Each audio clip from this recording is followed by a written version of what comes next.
جب یہودیوں کی فکر پہلے ہمارے سامنے آ گئی.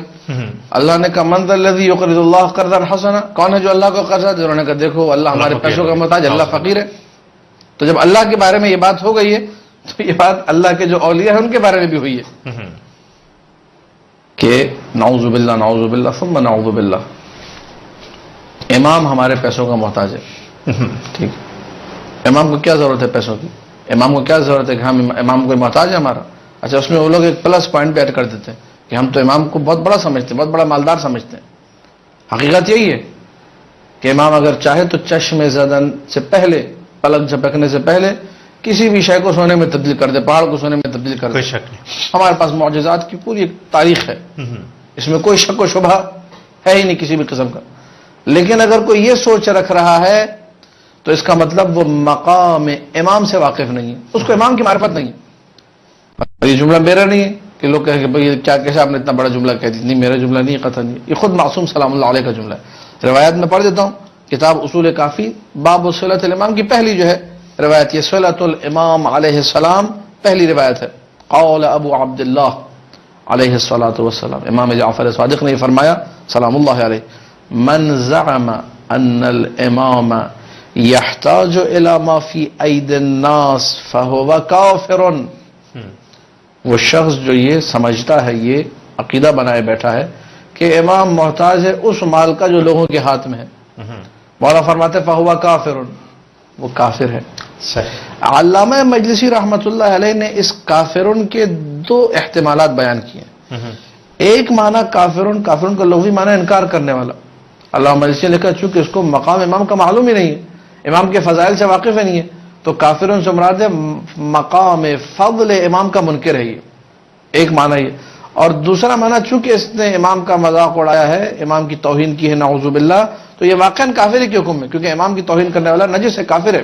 تو یہ دونوں احتمال علامہ مجلسی نے دیے کہ ایسی بات کرنے والا, سب سے پہلے یہ فکر جو ہے, اس فکر کو رائج کرنے والا, اس کا حکم یہ ہے نمبر ایک, یا تو آپ کم سے کم یہ کہیں گے کہ یہ اس کو امام کا پتہ ہی نہیں, امام ہوتی کیا چیز ہے, امام کی ہستی کیا ہے, امام کا مقام کیا ہے, امام کا تقدس کیا ہے, سلام اللہ علیہ.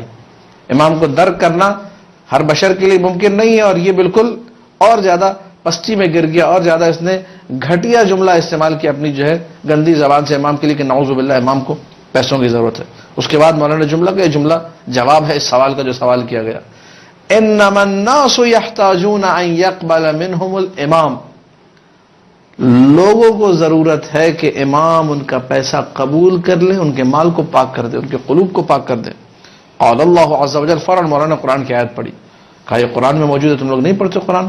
خذ من اموالہم صدقۃ, اے رسول ان کے اموال سے جو صدقہ ہے, اب یہاں بھی قرض کا ایک مصداق صدقہ ہے, اسے لے لو, تو طہرہم وتزکیہم بہا, یہ صدقہ جب تم ان سے لوگے اے رسول, فضل تمہارا ہے, عظمت تمہاری ہے کہ تم نے انہیں پاک کر دیا.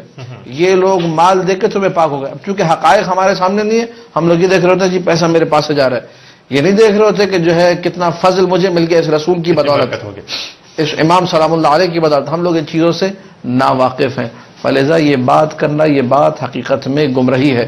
یہ بات کرنا کہ نعوذ باللہ امام جو ہے محتاج ہے, اس کا مطلب مجھے پتہ ہی نہیں ہے کہ دنیا کا نظام کیسا چل رہا ہے. امام اگر چاہے تو پلک جھپکنے سے پہلے کائنات کے سارے خزانے اس کے اختیار میں, خزائن اللہ کا مالک ہے وہ. کسی بھی چیز میں تصرف فی, جسے کہا جاتا ہے لمحۃ وفی لحظۃ, اس کے لیے ممکن, ایک لمحے کے اندر, ایک لہجے کے اندر وہ تصرف کر سکتا ہے. اسے ہمارے مال کی ضرورت نہیں ہے. ایک مثال دے کے بات کو, جواب کو مکمل کروں گا.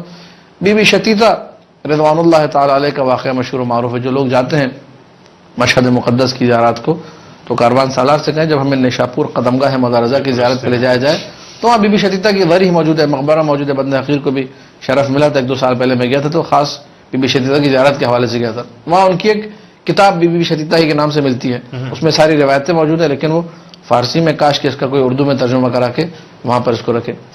تو بی بی شتیتا ایک مقدس عورت, ایک پاکیزہ عورت, اپنے حجاب کا خیال رکھنے والی عورت, اپنے نماز روزے کا خیال رکھنے والی عورت, اور اس نے صلۃ الامام کے لیے اپنے علاقے سے جب لوگ جا رہے تھے اموال کو لے کر, اس نے ایک ریل, دھاگے کی ریل اور 1 سے 2 درہم, اب اس وقت میرے ذہن میں وہ بھجوائے کہ یہ امام کو دے دیجیے. لے جانے والے نے بولے یہ کیا دے رہی ہو تم, کہا کہ لے کر جاؤ, میں بھجوا رہی ہوں.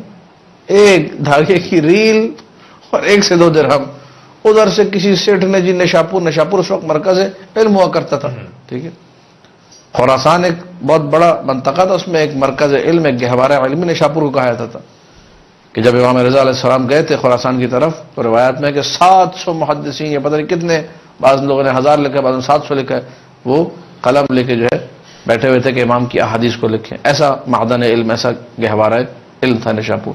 وہاں سے بڑے بڑے سیٹ، بڑے بڑے مالدار لوگ، کوئی 400 درہم، کوئی 400 دینار، آخر ہی لوگ پیسے بھجوا رہے. امام نے سارے پیسے جو ہے ایک طرف کر دیا، کہا کہ وہ دھاگے کی ریل دو مجھے، واہ واہ واہ، وہ 2 درہم دو. یہ مال جو ہے نا، یہ اس میں حرام مخلوط ہے، اچھا یہ پتہ نہیں سود کا مال ہے. سب میں امام نے بتایا یہ مشکلات ہیں، یہ میں قبول نہیں کر رہا، رد کر دیا امام نے. امام کو پیسے کی ضرورت نہیں ہے، آپ کو ضرورت ہے کہ آپ کی جیب میں وہ پیسہ رہے جس پہ نظر سلام اللہ علیہ امام کی ہو، جس پر عنایت مولا کی ہو، تاکہ 1 روپے بھی اگر جیب میں امام کی اگر نظر والا، اس میں برکت آ جائے گی. اور اگر منظور نظر ہے، مولا نہیں ہے، امام زمانہ صلوات اللہ وسلام علیہ کی نظر اس پیسے پر نہیں ہے، وَبِيُّمْ نہیں رُزِقَ الْوَرَىٰ، ساری کائنات کو رزق جو ہے امام کی صدقے میں ملتا ہے. اگر مولا نظر نہیں کرے، یہ پیسہ کسی کام کا نہیں ہے. میں نے لوگوں کو یہ جملے کہتے ہوئے سنا کہ قبلہ لاکھ روپے کماتے لیکن برکت نہیں ہے. کہاں جاتا ہے پتہ نہیں ہے. کیوں؟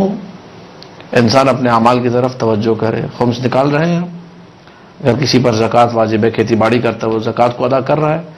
لوگ جو مستحق لوگ ہیں، فقراء شیعہ جو ہے، ان کا میں خیال رکھتا ہوں. کبھی میں نے سوچا ہے؟ اگر نہیں سوچا تو آج سوچیے. یہ بھی صلۃ الامام ہے آج کے دور میں، دور غیبت میں.